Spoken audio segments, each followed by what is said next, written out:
Hello. Mo ake brange tigre ha ye megre hello. Ti parishi ka kwenketa. No ti hu ni ishi de ka kwenketa.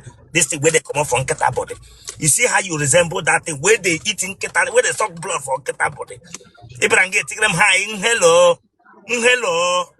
Eh? Good evening. Damn you with your evening. Damn you with your evening. Damn you. Each quick me shiggy the knock up in keta of the big bog. Say as your head resemble big bog, I weapon I won't keta. Onyeri. Branga biakam hellam hi. Hellam hi. No, your first time maybe anga. Yes. Akwi wonyibo. Yeah. Then a table monano. Get we hellam hi. And when you speak English here, I bingo chileka bagoko. Braga You seven got in it. English here. I'm sorry, sir. Damn you, with English, I'm sorry, sir. You got it. No commands. Onyeri. Brangam sorry, sir. How old are you? Is that fully? 27. Anya? 27. It is 27. Then Kebianga who did Padicam hello hi. Aya. Okay, man, you will ever back up on social media in the Mugani room make interview. Yes. I had to phone and I get below to last. Nana. You get who you need to check a back or Kebranga. Come on, keep it on the floor, check a bag or come up bingo. Okay. So told the knock at KJ Quemri. Branga Drum Nala. Look at. Ready. Turn also. Look at. The letters, Anna. What are going to reverse it, yeah?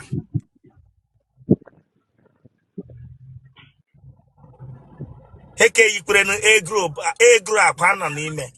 Yes, if you laugh here, we're gonna. Le wanya, heke you a group, altira panime, we're gonna. We're gonna. Oh, he came. Msiaka. Now we're gonna week. Eh? Okay. Here you a great in a panime, gave you one so week. Eh? And when I'm being a response, Mba. I let her have brought you Hanotu. Oh, can see fair.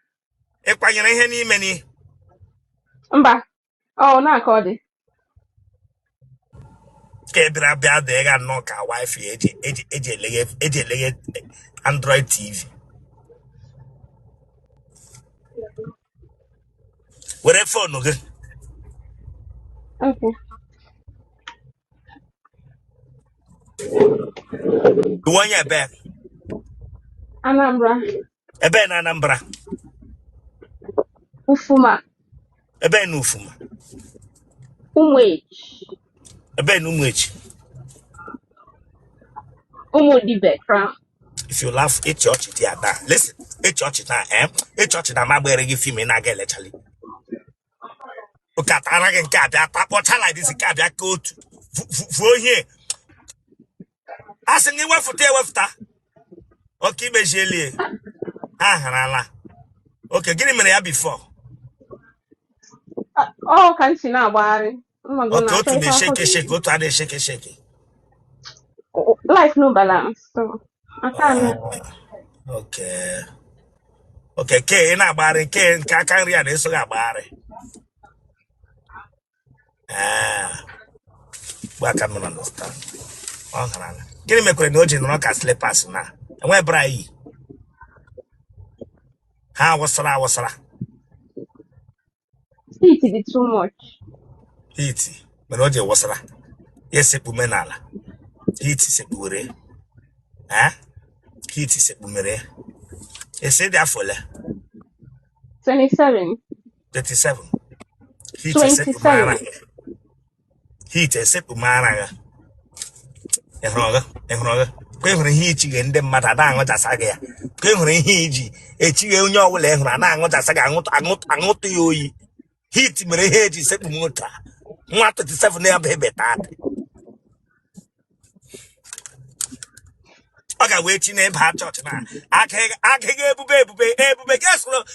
Come on, Camamaya. Yes, look back at Mamma. A bit heat till I can no, may yet late. Akwanyi, all the Damn time. you, Chile Cabago, which up we, you, why you begin you could up at your Tana, and I won't have a henny and email. I would go and get that on one or set women like this. But I'm so happy. But I'm so we show wake it and I can't get stronger. Come in. Apa to do me off I ma. sang it, damn you.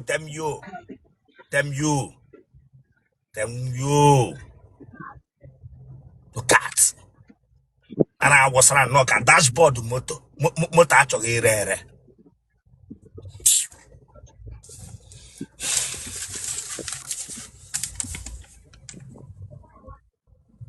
Nana got endo. Mbampa ma hapụla. Yo, donna. Do gini brunna. Postrate. Hey, I want you out there. Magaje yet here lady has a roku. Ihe mpamta adịkwana mma. Oh ya. You try them my able to go postrate. Donna. Family now postrate. Again, I go log or poster out of another poster the way I am. Mgbe akpụ ya je hospitals dị iche iche. Eme ya operation but After the azọtanwe. operation 3 months go on immediately. No, almost 2 years after. Na postrate.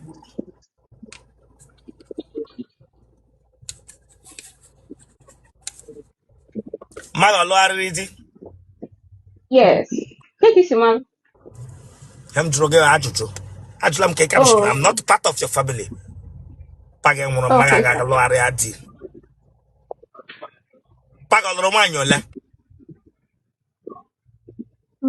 Atọ ka m ga-agụtali. Atọ ka ị ga-akọtala gịnwe nwa nwaanyị mbụ ka nwaanyị abụọ. Nke atọ.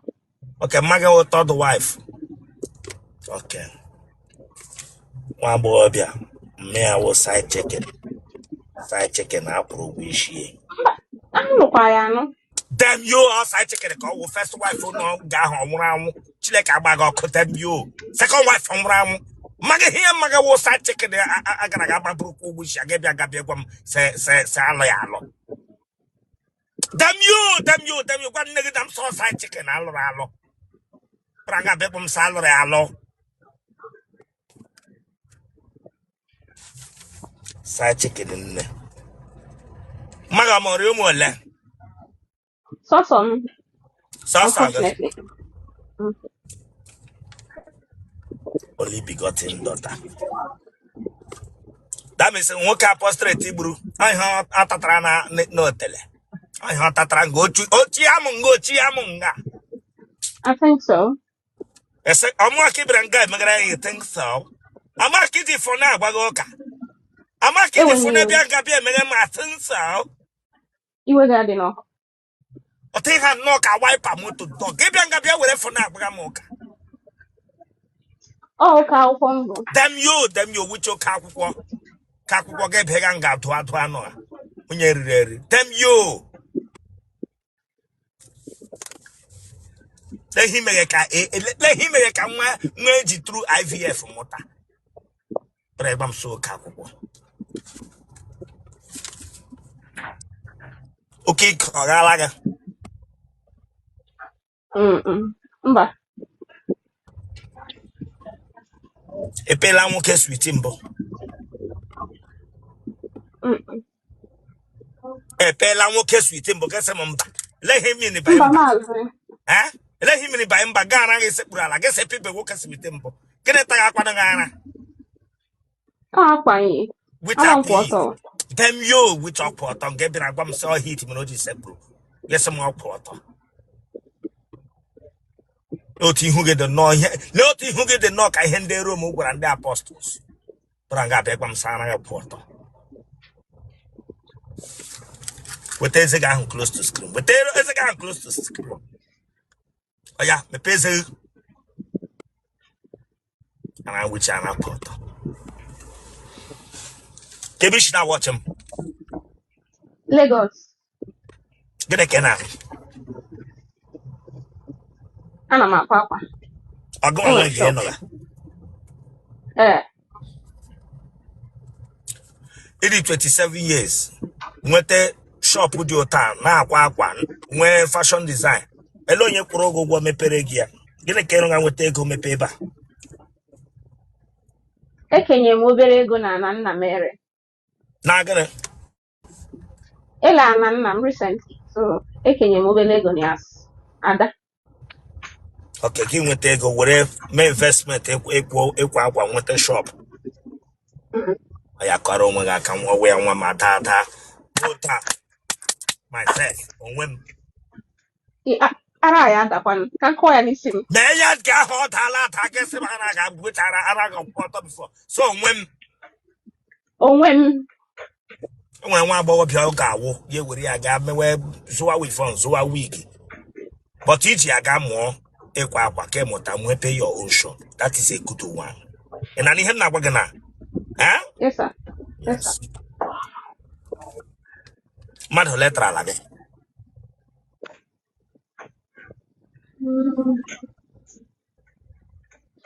Mma chetazi what? Ha gbagote ego. Tele Rosanna. Ese? Ihe m obere oge ka m gụọ ya. Na mnyego grego. Enya bia ewele we ijo telege mege basa. Eh? Mba. Ele he wo mba. Ni get ijo telege mege basa. O telege awu Christmas bonus. N'ebe kwa. Eh? Enwere mgbe kwuru No. n'ụzọ. Mba. Kesem na ega akọtale na mchere ka ego m ya. Mchere ka ego m ya. Akwa njọ gese, akwa bịara nga ma achọghị mgbe ibili ọtọtọ n'azụ. Njọ gese ihe ka dị ka bọọsụ egro akwa nọ n'ime. Egro akwa nọ n'ime. Gesem na wike. Gesem na wike. He dị ka egro akwa nọ n'ime. Gesem na wike. Ị ga-agụli ha. Don't count anything here.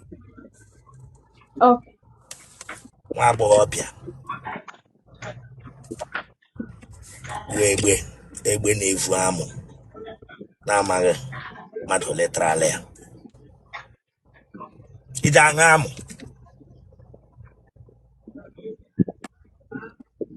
Ị na-ekwu okwu ije aṅụ amụ ka e were anya nye m sa. Ana m aṅụ. How many minutes ka ị na-anọ n'ịṅụ amụ? M na-aṅụgide onye anyụ the first one then. How many minutes ka ị na-anyụ gị? Ntụrụ gị otu esi aṅụ ya onye anyụ. How many minutes? Ọ depend mgbe onye a ji nyụ. How many minutes? Chineke agbago ka ị nwee stop watch ebe onye ọbụla tara gị ị na-akọtara ị nwee stop watch ọnyụnyụ. How many minutes Chineke agbago ka nwa bingo? From 3 to 10 minutes depending. 3 to 10 minutes. Nwa agbọghọbịa ji abụ asụ na amụ. So ọṅụghị amụ 3 to 10 minutes. Ọ bụ asụ nyere isi amụ. So ọṅụghị amụ.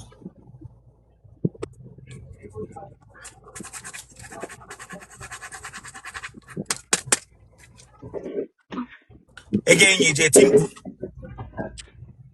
Ma nchọ ịnyụ. But listen, I'm not joking here with you. I will listen. I'll listen. If you will not start a place, I'll bring you down here. Echenyi je timpu. Mba morning ka m na-eme. Aya, mo no wanga. Ebe emege morning, mmadụ nwụrụ n'ụlọ gị. Ebe emege ịmụ ga nwoke bịara mee gị ga dị happy. Ịbịara ga bịa gwa m sị ịmụ ọnụ ga. Ị na-amụ ọnụ nga nwoke tagha gị dị ndụ. Ịmụ ọnụ ga ha. Chineke gbakwa ọkụ mbite gị gwa m. Asị gị dam you chere. Mana gị nọrọ na gị gwa m sọ ọmụ nke na mọnụ m. Ịmụ ga amụ m ọnwụrụ anwụ. Ị na-abịa nga agwa m sọ ọmụ. Mkpughe ọwụ gị na gị na-esi m ịmụ ọnụ ga. Ịmụ ọnụ onye. Ịmụ ọnụ onye. Mkpughe ọwụ gị na nwa bingo. Morning. Mkpughe don't pronounce it on money. Ya na ndị ka ịtaga amụ ha anwụọ na ga-emu ọnụ nwa ha na ọ ya mụọ ndem. Ọ ya mụọ ọnụ ha.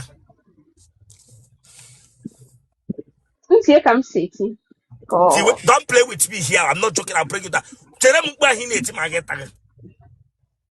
Any demand we can before I can be able to. Okay, in the Ramunotele. Before you can be able to. It's English, Aguamia. In the Dragon. Okay. Any demand Before gay before. way or to shine. Ima no na abia abia, mbu na abia abia. So you get more on the Libya. Okay. How about that? To be a man. When I hear my wine age, I unique.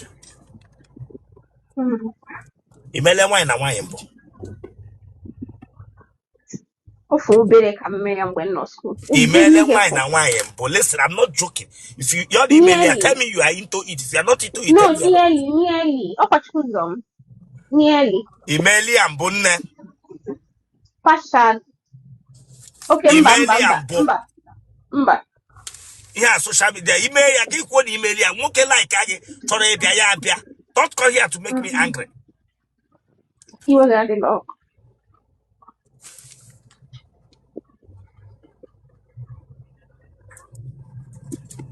Genotype. AS. Blood group. Okay. O positive. I have a WhatsApp number. 090 37 Idego. The more says, okay, so I'm one at Bogger. I'm one at Okay. Bogger. Mabu ticket. But why, sir? 090 37 63 26 50. Now, Achom Kim advert your business place now. I'm happy as a young girl like you.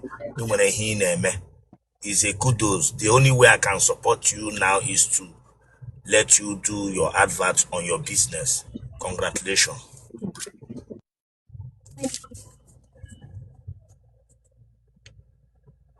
Look at after this thing, I'm going to give me advert on your business. And what be here, call gebu. And what I won't double chogel long way. Lanya, after this advert, I give me block on that. The block on that, may your advert of your business. Block on her. My advert business, you block all those people. Okay. More moot. Nature you have one women and children especially. I'm not into it. You have my WhatsApp number and I'm not Lagos mainland. So contact me, Mitchell. Now any type of material. Go ahead. You are free. I love young girls now, but one day can yetum. They can when you have coin, you have gift. Get home, had to thank you. Then before I'm making that number. Now go ahead, advert your business. Okay, I'm not Lagos. If none that bogage listen, moot. Unmute yourself. That Contact. block or immediately. Mark those numbers, block them.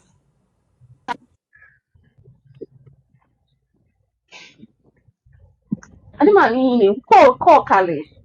Block and when on our life will be shop, okay. All life will be shop, okay. You be my life. Video your environment or your video your shop, video your environment. Video your Okay. environment, then go outside. I want to see your signboard. I want to see your signboard. Go Uh-huh. outside. I want to see your Okay, signboard. come for needle, ready? Me signboard. I cannot see your signboard. I cannot see your signboard.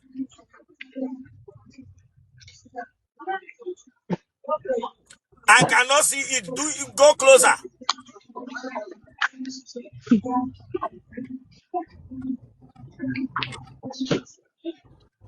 All right.